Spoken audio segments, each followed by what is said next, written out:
देखो, United Nations peacekeeping operations में various countries take part, okay and India जो है is one of the largest contributors of troops to the United Nations. Okay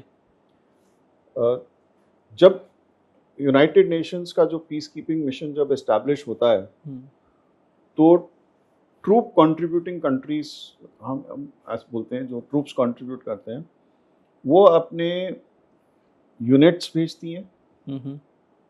it could be small level और it could be a bigger level, okay and that is as per whatever a country is willing to spare. Right it is not कि वो कहते हैं आपने इतना ही भेजना है।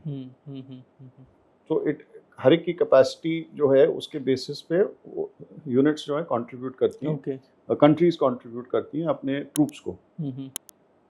Various categories are there. एक तो ट्रूप्स हो गए, सोल्जर्स हो गए। राइट तो अगर आपके सोल्जर्स ने जाना है पीस कीपिंग के लिए, तो as an officer you can be part of the unit if you are part of the तो यूनिट। पीस कीपिंग में कैसे कोई एग्जांपल आप दे सकते हैं? अच्छा, मैं क्या, पहले तो यूएन पीस कीपिंग होता क्या है? मानो एक दो कंट्रीज के बीच में लड़ाई थी, या कंट्री के बीच में दो फैक्शंस के बीच में लड़ाई थी, and there was a total chaos। Okay and जो दोनों फैक्शंस हैं उनको सपोर्ट बाकी कंट्रीज कर रही थी। Then they agree to bring piece.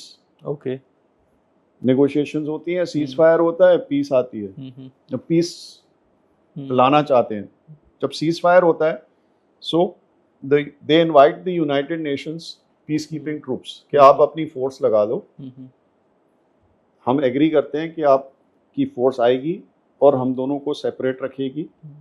So the aim is of the United Nations is to ensure that the country which is fighting, right, it stabilizes, okay peace returns to that country, elections are held, and once the elections are held and an elected government is in place, everything is in place, then the peacekeeping Troops are forces withdrawn. Okay and यहाँ पे हमारी जो forces जाती हैं वहाँ पे उनको actively operations में इन्वॉल्व भी होना पड़ता है? देखो, there are different type of peacekeeping missions. एक चैप्टर 6 है, एक चैप्टर 7 है, एक मतलब there are entry cases, chapter 6.5। एक पीस कीपिंग है, एक पीस इन्फोर्समेंट है। राइट पीस कीपिंग मिशंस में हम फायर नहीं खेलते। It is only in extreme self defense that in a peacekeeping mission you will open fire, okay or you will get involved in operations. Right You are just there to maintain कि दोनों जो parties हैं वो आपस में उनका झगड़ा वहाँ पे रहें और वो झगड़ा ना करें। यस जो पीस इन्फोर्समेंट मिशंस होते हैं उसमें पीस को इन्फोर्स करना पड़ता है जबरदस्ती। तो वो मैंडेट जो है सिक्योरिटी काउंसिल यूएन की देती है, तभी वो होता है। Okay right. I went to a very interesting peacekeeping mission that is in Mozambique. Right I was a young captain, 93, 94, and I was a part of the headquarters there. Okay So I was not deployed on the field, but I was a staff officer. Right. And I was looking out, I was in post, because they have to set up a headquarters. Absolutely. So headquarters also, then they invite officers as staff officers. So I was one of the staff officers. So troops हो गए, staff officers हो गए, और military observers हो गए। Okay जो military observers हैं वो remote areas में अलग अलग जगह में teams में रहते हैं, and they monitor the situation and they report on the situation. Okay So these are the three types that you can go in. So I was a staff officer there. So that was my first experience, UN peacekeeping mission in Mozambique, 93-94.